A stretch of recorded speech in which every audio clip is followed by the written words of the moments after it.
les émissions nowatch.net et que vous voulez nous aider directement, rendez-vous sur le fan shop sur nowatch.net.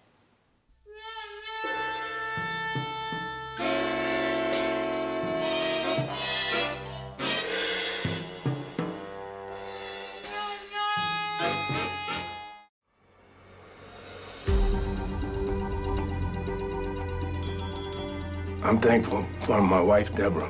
I hope one day our family is as nice as yours. What's this? You think I'm a spoiled brat? You like to be taken care of. There's nothing wrong with that. I like the way you take care of me. Somebody wants somebody dead. Then who am I to question it? If you could follow orders, you got everything to gain.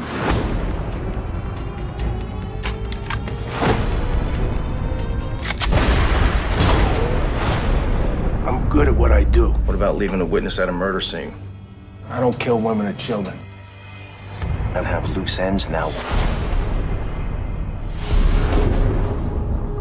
All right, kids, that's it. Go on home. We're closed. So, is it my lucky day or my last? You got a second? I want to be my partner. You take care of the details. I do the hits.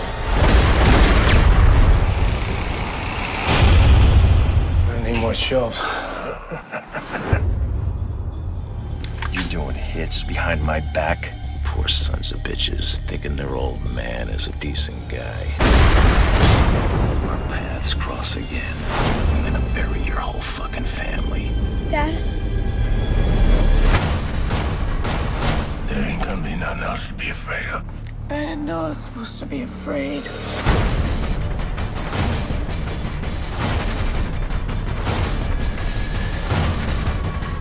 They're looking for the Iceman.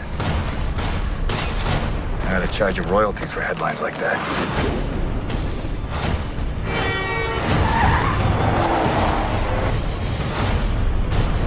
No, please! What are you doing? You praying? You think God's gonna save you? You tell him to come down and stop me. I guess God's busy. Don't!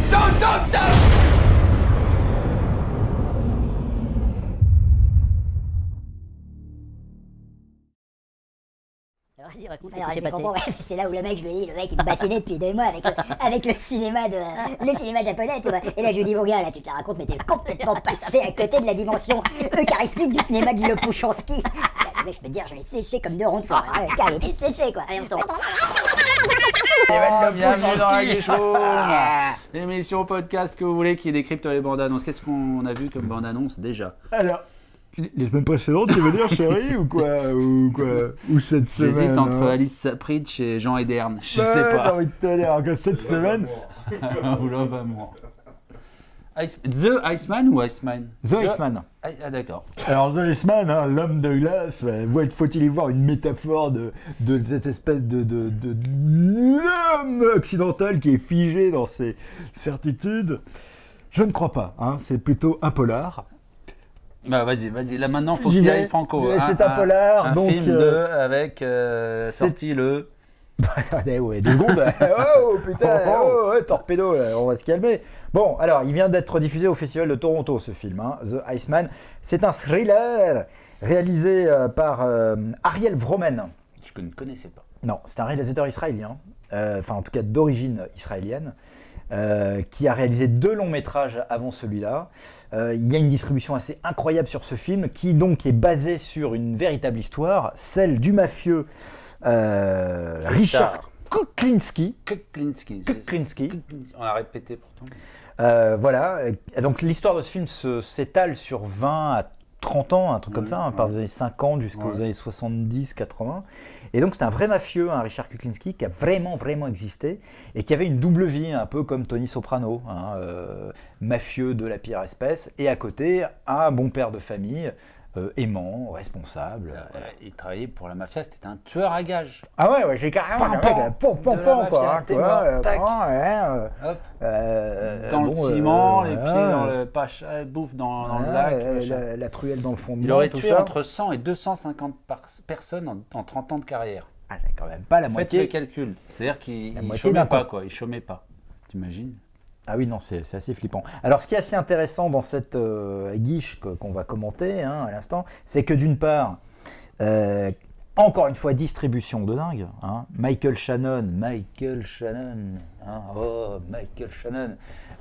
qu'on a vu dans Take Shelter, qu'on a vu dans la série Boardwalk Empire. J'ai découvert là, moi, j'ai découvert. Dans Boardwalk Empire. Ouais. J'avais jamais vu avant. Quel visage, quelle gueule, il y a un truc. Hein. J'ai pas vu Take Shelter. Quel paquet. Également, J'ai pas vu non plus. Take Shelter? Non, le paquet. Ah, le paquet les échanges. Paquet les échanges. Voici les échanges, c'est de fabuleux t-shirts. Alors là aussi, voilà, c'est typiquement un truc qui peut suivre, parce que même ceux qui ont connu cette émission, il n'y en a pas beaucoup qui doivent connaître. C'était Michel Hernandez. Non, comment il s'appelle? Non, c'était Patrick Topalov. Ah, pour moi, il y avait Hernandez. Ou Georges Belair. Aussi, oui, Georges Belair. Je prends le paquet vers moi et je vous dis, vous prenez les échanges et on n'en parle plus. Ou alors je vous remets le paquet, vous laissez l'échange et vous prenez le paquet. Ou alors je prends le paquet vers moi et vous prenez les échanges. Ah non, oui, d'accord, le micro. En tout cas, j'ai envie de te faire une petite pounette comme ça sur les oreilles avec ces deux t-shirts. Les échanges. On revient sur The Iceman, le paquet, les échanges. Il a été projeté au Festival de Venise, Tu parlais du casting, oui. Michael Shannon, James Franco, Ray Liotta. Winona Ryder. Ray Liotta qui jouait dans Les Affranchis. Grand film référentiel de mafia. C'est le problème de ce genre d'acteur, c'est qu'il est tellement Henry Hill dans les yeux de tout le monde que, à la limite, moi je peux plus le revoir sans penser à son rôle dans Les Affranchis. Oui, je suis assez d'accord. Et Chris Evans, on s'arrêtera sur lui, je ne l'ai pas reconnu moi. Il est basé sur un roman, enfin sur un livre aussi. Documentaire. Ouais, oui, il y a eu un documentaire, un livre, etc. Voilà. Hein. Le documentaire s'appelle The Iceman Tapes. Oui, il est visible sur l'internet mondial, sur YouTube et même sur Dailymotion. Ouais. Ça, je fais documentaire qui avait été tourné en 92. Confession d'un tueur de la mafia. Pour HBO. Il a été traduit en français, dis donc. Ouais. Incroyable. Parce qu'il est passé à la télé française. Ouais. Ah, il est passé à la télé française. Tu le vois, alors lui, il a été arrêté. Il est mort en 2006 en prison. Ben non, mais j'ai regardé un petit bout. Le mec, il faisait 1m95, 135 kg. Donc, niveau tueur, tu vois, tu as le tueur et puis tu as lui. Quoi. Dans l'ascenseur, tu attends qu'il monte et puis tu prends le suivant, ça, quoi, quand même. Hein, voilà. Bon, allez, on lance la guiche. C'est parti. C'est parti. Apparemment. Alors attends, Millennium, ça c'est tellement révélateur de la fin d'une époque, Coco. Ça se passe, voilà, il y a toute l'esthétique des années. Ah oui, Winona Ryder. J'ai l'impression qu'elle connaît enfin un petit retour de flamme positif, Winona Ryder, dans sa carrière. Et j'en suis bien content. Un gros passage très, très bonne. Elle a eu des ennuis avec la justice quand même. Hein. Elle jouait dans Black Swan. Elle jouait le rôle de l'autre danseuse. Là. Évincée. Ouais. Terrible. Séquence tétanisante dans Black Swan, je sais pas si tu te rappelles. Avec elle. Ben là, c'est la fin des illusions, hein, la fin de l'effondrement d'un monde. Il faut que je travaille sur cette imitation. Devoted Father, Loving Husband. T'as vu le travail de l'accent. J'ai l'impression que la photo est un peu désaturée. Paf, alors, un clodo. Apparemment, les mafieux avaient besoin de tuer des clodos aussi. J'ai toujours un petit truc, moi, avec ce genre de film qui. Enfin, je sais pas comment il traitait le film. Ray Liotta. Vas-y, Ray. Quel personnage. Il joue quel rôle, on sait là-dedans? Il joue le mafieux. D'accord. Et le mafieux qui s'appelle, je vais mettre 2 heures à retrouver. Oh non, alors laisse tomber, on va gonfler les gens, ils vont zapper, laisse tomber. Alors, enchaîne la guiche. Hop, c'est parti. De 64 From à 86. 1964 to il a été arrêté. 1996. Je vous raconterai un petit peu comment il a été arrêté, c'est assez marrant. Alors, c'est quand même une bande-annonce totalement radicale, hein, j'ai envie de dire. Là, ce sera Rated R. Ah oui, Rated R. Et nous, à la Guiche Room, les films classés R, on kiffe. Ça, vous le savez. Par contre, et c'est un peu le truc qui me dérange, ils le disent là, ils ne tuent ni les femmes ni les enfants. Ça, apparemment, c'est vrai, ils ne tuaient que des mafieux. Si c'est conforme à la réalité historique. Ouais, enfin. Il n'y a pas de problème avec ça, je suis désolé. Oui, non, mais voilà, c'est. Enfin, c'est-à-dire, c'est moralement, tu vois, on peut vite faire un héros d'un tueur. Je suis assez d'accord. C'est ambigu, mine de rien. Dans la vraie vie, on aurait juste, comme tu dis, tu le laissais monter dans l'ascenseur tout seul. Non, je suis d'accord, mais après, si dans la vraie vie, il tuait ni les femmes ni les enfants, il faut respecter ça. Ah, c'est un bon gars. Hein, c'est un bon gars. Moi, je lui aurais confié, tu vois, j'allais chercher mes fruits et légumes. Là, regarde. Ça. Qui est cet acteur? Alors, laissons 5 secondes. Ouais. Voilà, laissons 5 secondes à nos aguichés. 3, 4, 5. Vous avez trouvé Alors, vous appelez tout de suite le répondeur Jérôme qui est notre petit standardiste, notre petit stagiaire qui va répondre à vos appels. Chris Evans, ouais. Captain America. Eh ouais, les filles, eh ouais. Le beau blond musclé. Et ben voilà ce que c'est. Cette espèce de clodo moustachu. Cette baderne, la puante avec les mouches qui tournent autour. C'est lui. Et alors, lui aussi, un vrai personnage, puisque il était un complice, il l'explique tout de suite, du tueur, puisqu'il faisait disparaître les cadavres, enfin, il ne les faisait pas disparaître, il les mettait dans un congélateur. Alors, je m'arrêterai là-dessus, parce que c'est les anecdotes, tout ce que j'ai appris hier, ça te donne un peu froid dans le dos, c'est pour ça que je te dis la morale. Il les mettait dans les congélateurs pour perdre les flics. Quand ils retrouvaient les cadavres, ils n'arrivaient pas à situer exactement la date du meurtre. Du meurtre à cause de la température du corps. Et en fait, il ne s'est pas fait choper pendant plus de 30 ans parce qu'il n'avait pas vraiment de signature. Il a tout fait au niveau du meurtre. Le flingue, le couteau, le cyanure. Et pour faire disparaître les corps aussi, il allait, alors, la congélation, il noyait, il foutait dans le ciment, il découpait. Le truc de la congélation, c'est pas pour la température, c'est qu'on détecte le moment où un corps est mort. C'est ce que je t'expliquais. Avec les larves des mouches qui sont dedans. Et donc quand tu congèles, ben voilà. Ce que je t'expliquais, les flics n'arrivaient pas à tracer exactement à quel moment. Non mais bon ben oui, je le savais quoi. T'as pas regardé les experts toi. Mais bien sûr, j'ai regardé les experts. Enfin chouchou, qu'est-ce que tu me racontes? J'ai l'œil qui me pique. Et du coup, ces 100, 200 meurtres, personne ne sait exactement. Les flics n'ont jamais fait le lien entre tous ces meurtres parce que pour eux, c'était pas la même personne.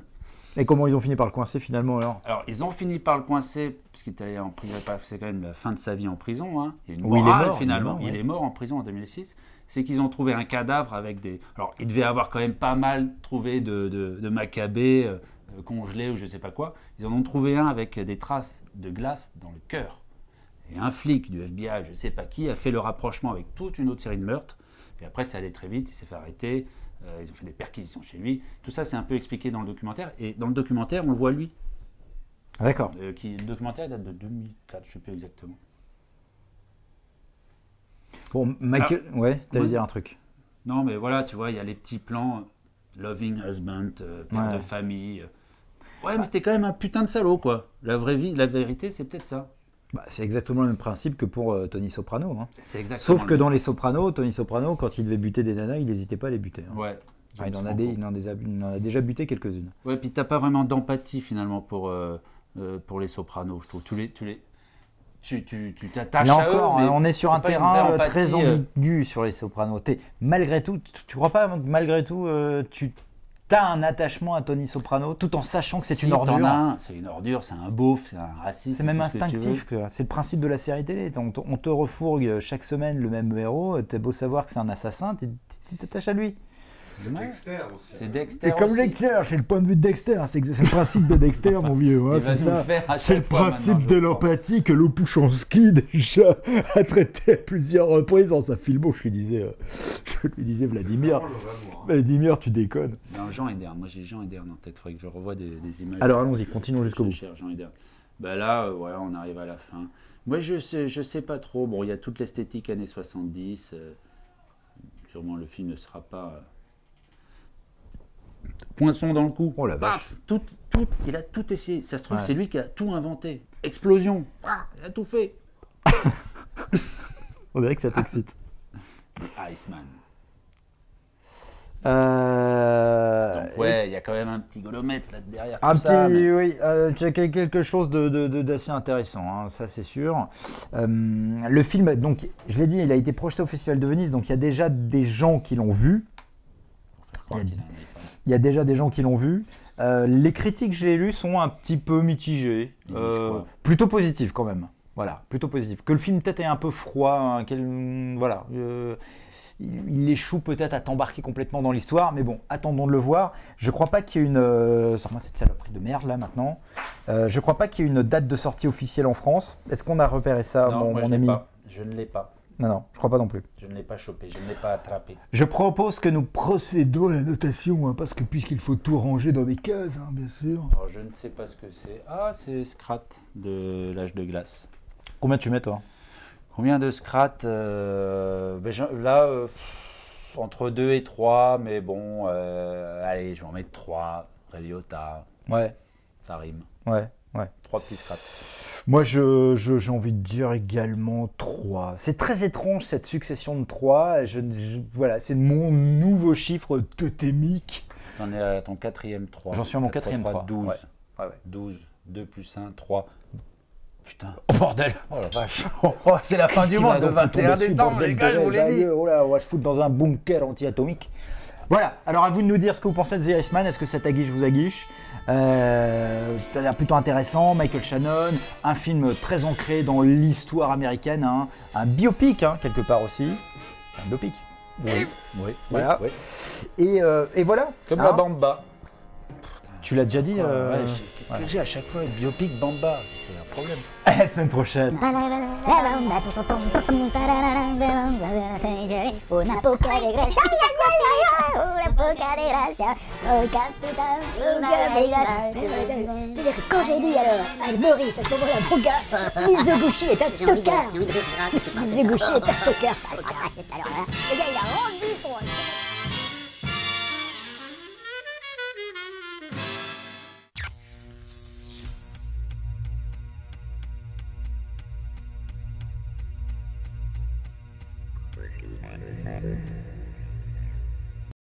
Ça tourne.